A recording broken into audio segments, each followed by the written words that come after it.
நேசரேவும் பாதம் அமர்ந்து ஆராதிப்பேன். உன் தாசனின் பங்காகவே ஏற்றிடுமே என் வாழ்வின் மொழியே. ஆராதனை என் அன்பை என்று நினைத்து ஆராதிப்பேன். நன்மையும் கிருபையும் தொடர செய்யும்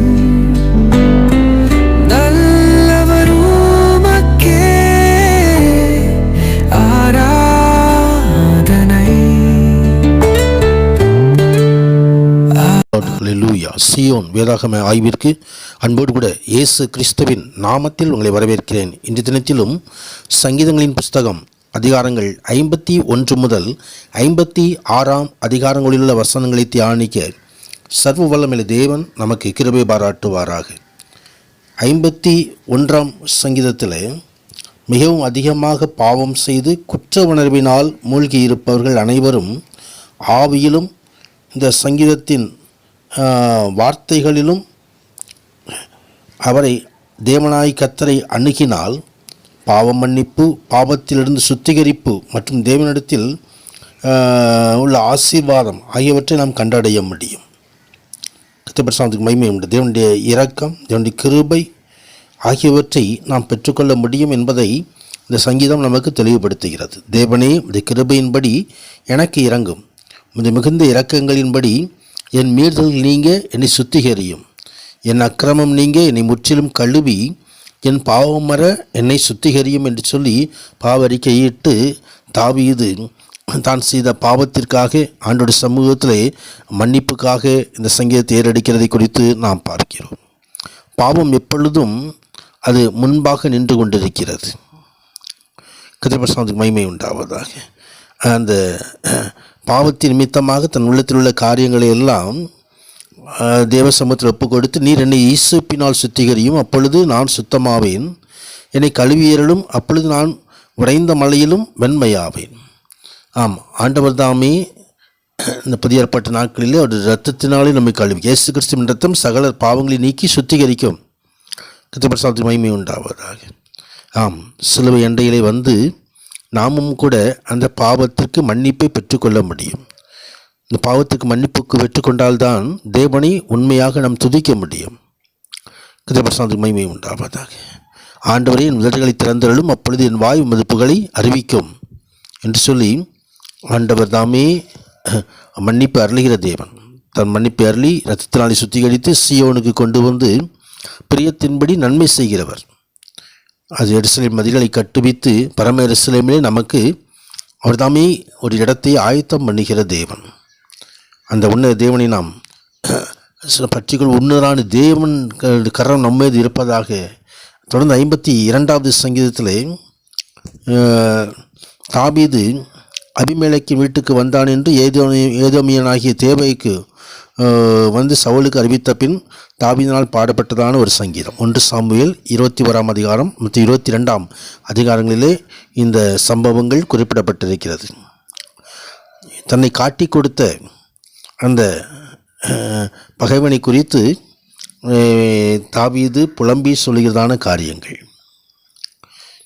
கபடமுள்ள நாவோடு பல காரியங்களையும் நாவு செய்து விடுகிறது. தேவனை தன் பலனாக எண்ணாமல் செல்வ பெருக்கத்தை நம்பி தீவனில் படைத்து கொண்ட மனுஷன் இவன்தான் என்று சொல்லி இங்கே சொல்லப்படிதான ஒரு காரியம். இத்தனை சூழ்நிலையில் நமக்கு எதிராக வந்தாலும், யார் நம்மை காட்டி கொடுத்தாலும், உன்னத தேவன் நமக்கு அடைக்கலம் தருகிற தேவனாக இருக்கிறார். 53வது சங்கீதத்தில் தேவன் இல்லை என்று சொல்லி மதிகேடன் இதயத்தில் சொல்லிக்கொண்டு அவன் செய்கிற காரியங்களை எல்லாம் இந்த சங்கீதத்தில் விவரித்திருக்கிறது. எத்தனை அக்கிரமக்காரர்கள், எத்தனை பல்லாங்கு செய்கிற மனிதர்கள் எவ்வளவு செய்தாலும் கர்த்தர் நமக்கு அடைக்கலம் தந்து சீயோனிலிருந்து இஸ்ரவேலுக்கு ரட்சிப்பு உண்டாகும்படி கர்த்தர் கிருபை செய்கிற தேவன்.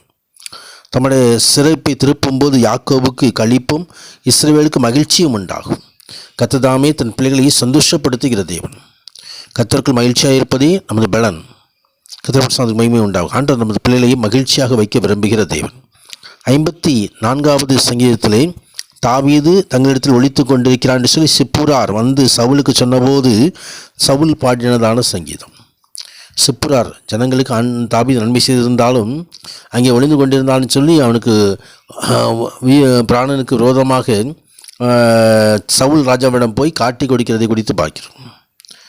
52வது சங்கீதத்தில் ஒரு மனிதன் காட்டி கொடுத்தான். 54வது சங்கீதத்தில் ஊர் மக்கள் அனைவரும் சொல்லுவை காட்டி கொடுக்கிறார்கள்.